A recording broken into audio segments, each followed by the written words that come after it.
You ask Tiger to solve. This deals with linear equations with one unknown. The final result is n equals -1/5. Let's solve it step by step. Group all constants on the right side of the equation. Subtract 8 from both sides. Group like terms. Simplify the arithmetic.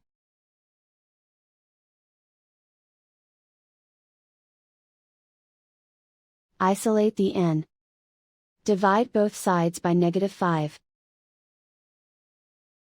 Cancel out the negatives. Simplify the fraction. Move the negative sign from the denominator to the numerator. And so the final result is n equals -1/5.